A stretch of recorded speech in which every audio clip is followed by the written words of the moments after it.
Welcome back, everybody. If you've been following along, you'll have seen that we recently purchased a new enclosed trailer. We chose the Stealth all aluminum. It's a 7.5 by 14 foot trailer, and we did opt for the Blackout package, and that was kind of one of the main reasons that we landed on this. It was available, we needed it, and it was the perfect fit. So I kind of wanted to go over some of the reasoning why we chose this trailer in particular, along with some of our first impressions, things we like, things we kind of don't like or love. But yeah, let's jump right into it. So one of the main reasons we chose this setup was for the Blackout package. We'd been looking for a long time. There were quite a few black trailers in the area, but none of them that were either had the aluminum frame or also had the Blackout trim. So that was one of the harder things to find, for us at least in our area. But yeah, so we were super happy to come across this. It's a little dirty. We've been out on the road with it, but yeah, let's go ahead and kind of do a quick walk around. As you can see with this, our older trailer had where the fender wheel well stuck out all the way.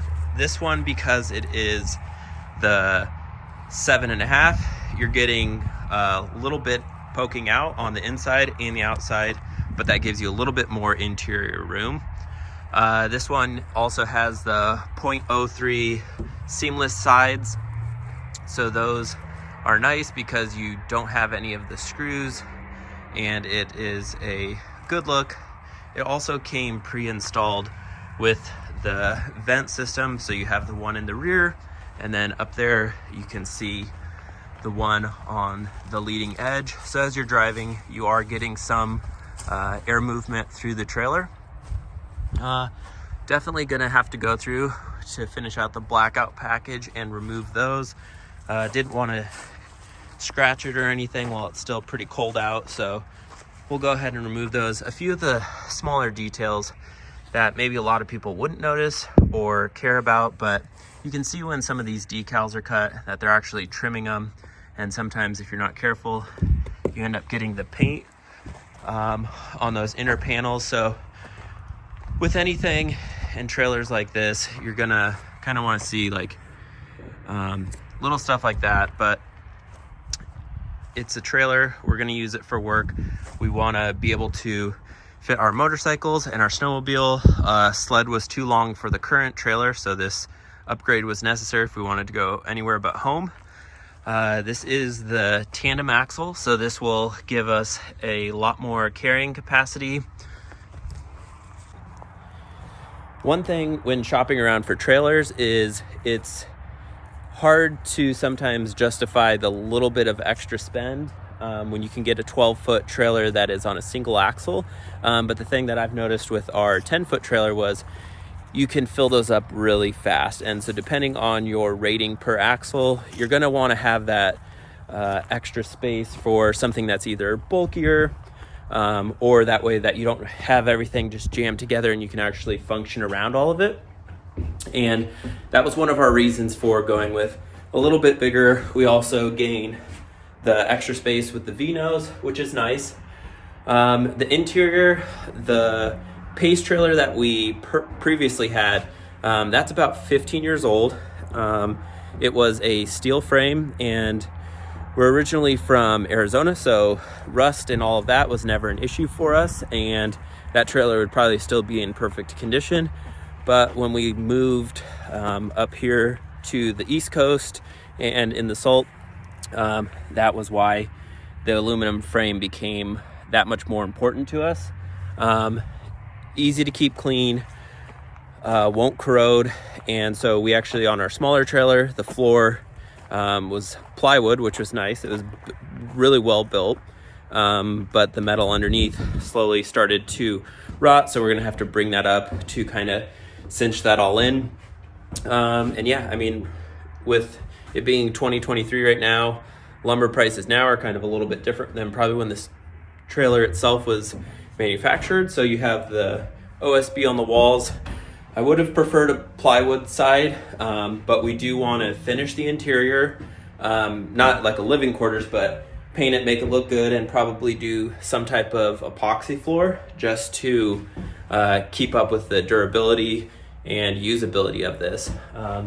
It's all aluminum roof. It is a single piece, which is nice. I would say my only thing that I don't love about the roof on this one is that it is a flat roof, and our other trailer kind of had a curve, so if it is out in the snow or anything like that, easier for snow to slide off.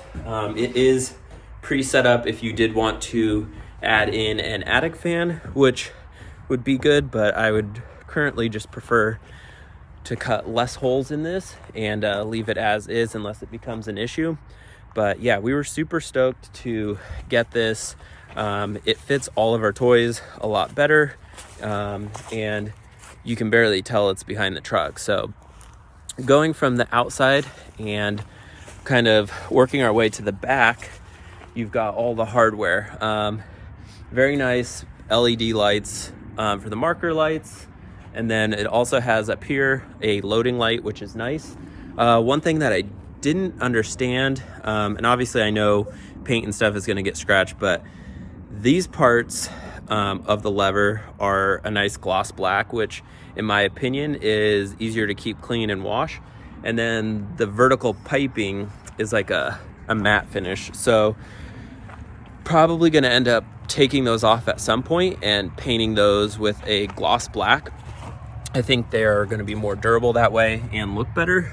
So you can see here again, when it's up against there, having like that matte kind of dusty finish. And then the same thing here, you have the hardware, which is a nice gloss black, but then even this is already starting to chip. And that's kind of one of the reasons I think you don't see a ton of aluminum blacked out trailers, because all of this trim up here and down here, I can kind of get closer to it, is aluminum, but it's painted. So you run the risk of chips and stuff like that and it looking less appealing down the road. So we're gonna kind of try to figure out a way to maybe clear coat some of that stuff.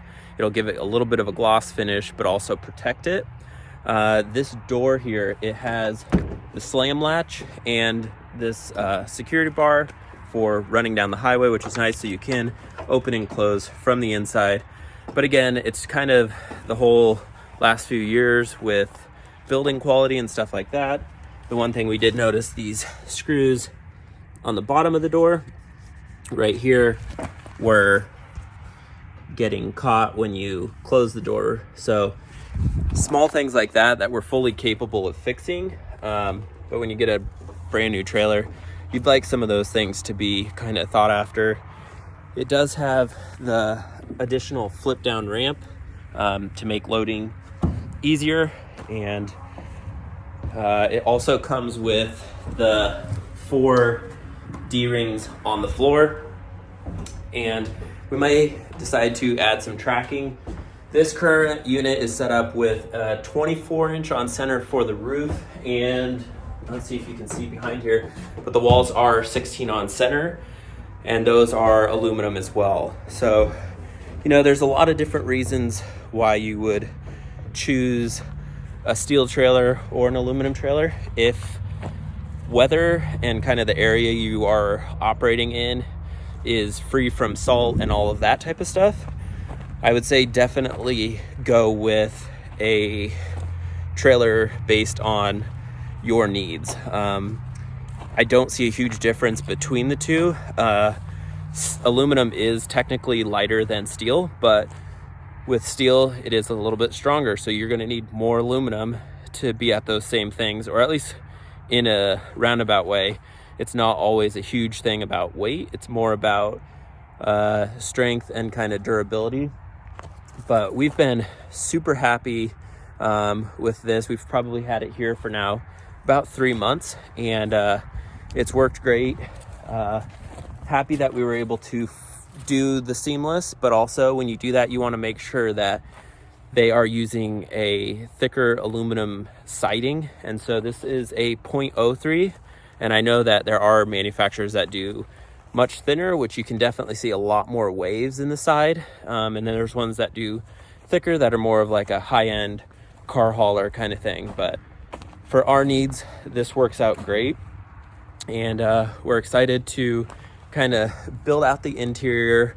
But yeah, this was just a purchase that we kind of needed at the time, and we're definitely ready to kind of make it our own. But yeah, if you're in the market for a trailer, overall, I was super happy with the quality of this.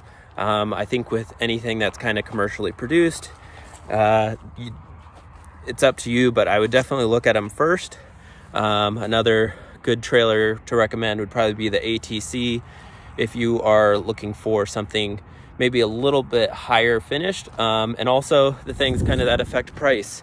If you are sky's the limit for the budget, you can get all of this stuff finished so that you would have skins all inside the wall. You can have insulation all already done. So there's a ton of different options, but this was a good foundation so we can make it fit any of the needs that we have. And I think it's going to be a great addition to our fleet. It should fit the snowmobiles nicely, dirt bikes in the summer, motorcycles for some other road trips. And then we also can use it for work and fill it up. So we are super happy to have this. But yeah, let me know if you guys have any questions. But I thought I'd give you guys kind of a up close view of this, because I have been looking for enclosed trailers like this one, Blackout, for some time. And over the last 2 years, I watched prices go from $4,000 all the way up to $15,000. Kind of started to settle down now that there are more available, but finding this Blackout package to match our blacked out truck was kind of one of the most important parts, because it's got to work good, but it's also got to look good. So we are super happy, and we'll talk to you guys later. We'll be right back.